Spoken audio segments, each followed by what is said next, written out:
पुनः से आपके समक्ष ज्योतिष सीखने की सीरीज में अगली जानकारी आपके समक्ष रखने जा रहा हूं। आज की वीडियो में हम बात करेंगे कुंडली चक्र का कौन सा भाव क्या होता है। यानी कि आपने कुंडली चक्र देखा होगा, आपके अपनी जो कुंडली बनी है उसमें एक चक्र बना रहता है जिसमें 12 भाव होते हैं। इन 12 भावों को अलग अलग नामों से जाना जाता है। कुछ भाव इसमें केंद्र भाव होते हैं, कुछ भाव त्रिकोण भाव होते हैं, कुछ भाव त्रिक भाव होते हैं, कुछ अशुभ तो कुछ शुभ भाव होते हैं। तो आज मैं इस वीडियो में इसी बात पर चर्चा लेकर आया हूं कि कुंडली के 12 भावों को हम किन नामों से जानते हैं। तो आप इसे समझने के लिए वीडियो के अंत तक मेरे साथ बने रहे। और जो नए व्यूअर्स चैनल पर है, चैनल को आप जरूर सब्सक्राइब कीजिए, साथ ही साथ बेल नोटिफिकेशन भी ऑन कर लीजिए, जिससे चैनल पर अपलोड होने वाली हर एक वीडियो का नोटिफिकेशन आपके पास सबसे पहले पहुंचे। और आप वीडियो को लाइक और शेयर भी जरूर करें। तो चलिए शुरुआत करते हैं और जानते हैं कुंडली के भावों के संबंध में। यहां आप कुंडली चक्र देख रहे होंगे, इसमें आप देख रहे हैं कि इसमें 12 भाव है, जिसमें प्रथम भाव कौन सा है, द्वितीय भाव कौन सा है, इसके बारे में मैंने आपको एक डिटेल वाइज पिछली वीडियो में जानकारी दी है। तो जिन लोगों ने वह वीडियो नहीं देखी, आप उससे समझ सकते हैं कि प्रथम भाव कौन सा है, द्वितीय भाव कौन सा है, तृतीय कौन सा है, चौथा कौन सा है। मैंने उसमें डिटेल वाइज बताया है। तो आप उस वीडियो को जरूर देखें जिन लोगों ने वह वीडियो नहीं देखी।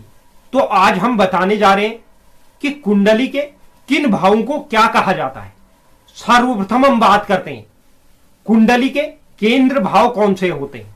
कुंडली का प्रथम भाव, चतुर्थ भाव, सप्तम भाव और दसम भाव, यानी कि आप जो ये कुंडली में देख रहे हैं, मैंने इसमें मेंशन भी कर दिया है कि प्रथम भाव, चतुर्थ भाव, सप्तम भाव और दसम भाव, यह जो 4 भाव है इन्हें कुंडली का केंद्र भाव कहा जाता है।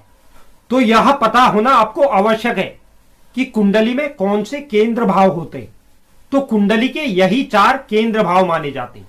अगर हम कुंडली के त्रिकोण भावों की बात करें तो कुंडली में 2 त्रिकोण भाव होते हैं, जिसमें से पंचम भाव और नवम भाव, यानी कि ये 5वां भाव और 9वां भाव, इन्हें त्रिकोण भाव माना जाता है। वहीं त्रिक भाव कुंडली का 6ठा, 8वां और 12वां भाव, यहां आप देख लीजिए कुंडली में 6ठे, 8वें और 12वें भाव को त्रिक भाव कहा जाता है। इन भावों में बैठे हुए ग्रह ज्यादातर परिस्थितियों में अशुभ ही परिणाम देते हैं, तो इन भावों को अच्छा नहीं माना जाता है। इसके अलावा 6ठे भाव को षठ भाव या अशुभ भाव भी माना जाता है और अष्टम भाव को त्रिक भाव के साथ साथ दुख स्थान भी माना जाता है। वहीं 12वें भाव को भी त्रिक भाव के साथ साथ दुख स्थान माना जाता है।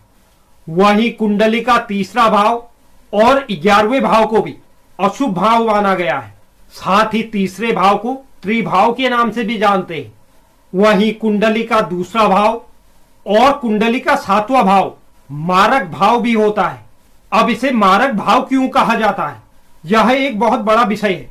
इसके बारे में मैं अलग से वीडियो लेकर आऊंगा, लेकिन अभी आप यह जान लीजिए कि कुंडली के दूसरे और 7वें भाव को मारक भाव भी बोला जाता है, जबकि 7वां भाव केंद्र भाव भी है, लेकिन इसे मारक भाव भी बोला जाता है। इसके साथ साथ कुंडली का द्वितीय भाव भी मारक भाव है। तो इसे आप याद रखें कि किस भाव को क्या कहा जाता है। इसकी आपको जरूरत आगे आने वाले समय में पड़ेगी। तो अभी आप इसे कहीं पर नोट डाउन कर लें और इन्हें याद करने का प्रयास करें। तो आज के लिए बस इतना ही, फिर मिलेंगे किसी नई जानकारी के साथ। तो आप चैनल पर बने रहें और जो नए व्यूअर्स चैनल पर हैं, चैनल को सब्सक्राइब जरूर कर लें और बेल नोटिफिकेशन भी ऑन कर लीजिए, जिससे चैनल पर अपलोड होने वाली हर एक वीडियो का नोटिफिकेशन आपके पास सबसे पहले पहुंचे। और आप वीडियो को लाइक और शेयर भी जरूर करें। धन्यवाद।